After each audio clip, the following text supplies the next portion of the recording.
I love this book, but I wouldn't really recommend it. And the book I'm talking about is To Red Hills Chasm by Janny Wurts.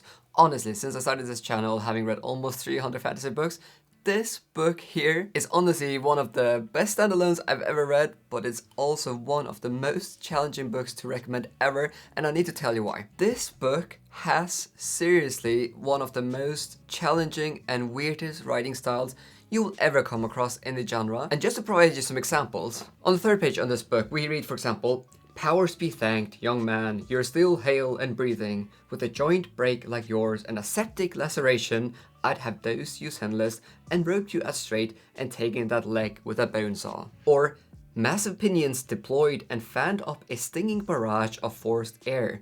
Through backbent brush and gust-flattened evergreens, saw the predators arise from the depths, seized in mailed talons." This is a chunky 700-page fantasy standalone. I think it was published in the 90s. And honestly, I loved this book, but you will not see me recommend this book often. Because when we talk about learning curves here, this book is so ridiculously demanding and challenging, and will probably take you ages to read. Now, I want to just talk briefly about Janny Wurts. She is this fantasy author. She has this big series called Shadow of Light and War. I believe that's what it's called. It's like this 12-book epic fantasy series. And I just have to read you snippets from Mark Lawrence's reviews. So Mark Lawrence is a famous author, and he read the first book in her big epic, The Curse of the Mistwraith, and I just found it hilarious. He basically compares Janny Wurts' prose to jazz. He says, "I don't like jazz. Now, you could wheel me in the world's most talented musicians, a genius capable of the highest quality in any musical genre, and have them play jazz for me. I still wouldn't like jazz. But I'll probably be able to tell that jazz was being extremely well played." Janny Wurts has, in The Curse of the Mistwraith, written a book I'm not a great fan of extremely well. And the reason why Mark Lawrence criticizes, if you can call that criticism here, Janny Wurts, is because that book, I know it's not the same book, but the writing style is the same, is filled with sentences. And I'll read this from Mark Lawrence's review. He says, "And lines such as these are common." And the line is, "The incongruity of their wholeness against the surrounding wreckage was a dichotomy fit to maim the soul. For the lines were harmony distilled into form and strength beyond time attrition." And then he mentioned that like archaic expressions are common, like "it's not meet that" and "it is not proper that abound." It is like reading something that Shakespeare would have written, or maybe even he would have struggled reading some of these sentences. So what I'm trying to say here is Janny Wurts' novels are a serious challenge, but I just want to emphasize I love this novel, and I want to tell you why, because honestly, firstly, it's not often we have standalones, but secondly, if you are able to push through and you're able to get to a place where you can actually start to adjust to this incredibly unique and weird writing style, then eventually, I think for most readers, it will click and you'll be like, okay, I kind of am able to follow along the story. The sentences are weird, but you kind of get it at that point. And when I was reading this novel, I struggled for around 50 pages, but then I started to get into it, and suddenly I just started feeling so immersed in the story. One criticism you can often have of modern fantasy books is that they're set in a setting which is very, very alien and different from ours,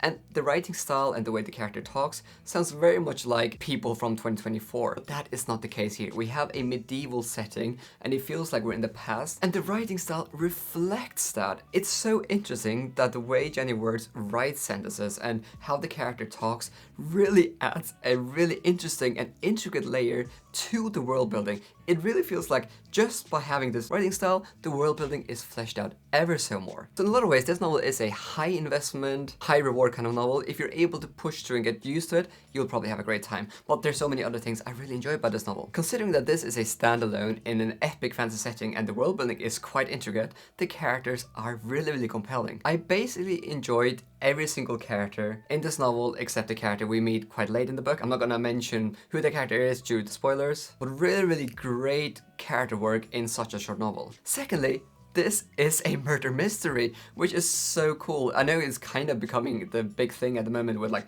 The Tainted Cup taken off, and The Justice of Kings last year came out, which also had like a murder mystery, but this was written like 30 years ago, and this starts as a murder mystery in a high epic fantasy setting, which again feels so unique when you mix it with this unique writing style.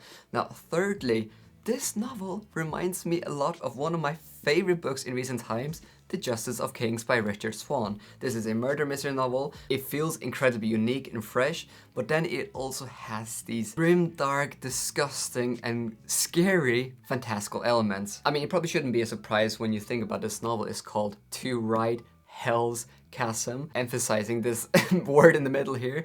We have some proper scary horror kind of elements in the second act of this novel, which I found so interesting. Now, another thing I loved about this novel, again, is that while this is a murder mystery kind of novel at its core, this novel doesn't only focus on that aspect. This novel progresses from the start to the end, and at the end we have a whole different story. The last 300 pages, the focus definitely shifts from this big mystery to the more scary elements, and yeah, I just found it really interesting that Janny Wurts was able to flesh out characters so much, build such an intricate and complex world, and write such a compelling plot. Honestly, I loved reading this, but I find it hard to recommend. Again, the writing style is gonna be a significant challenge for most readers, I think, and I found that this book took me way longer to read than other fantasy books I read in recent times. If I picked up this novel and I read 50 pages in one sitting, then I felt so accomplished, because it just felt like it took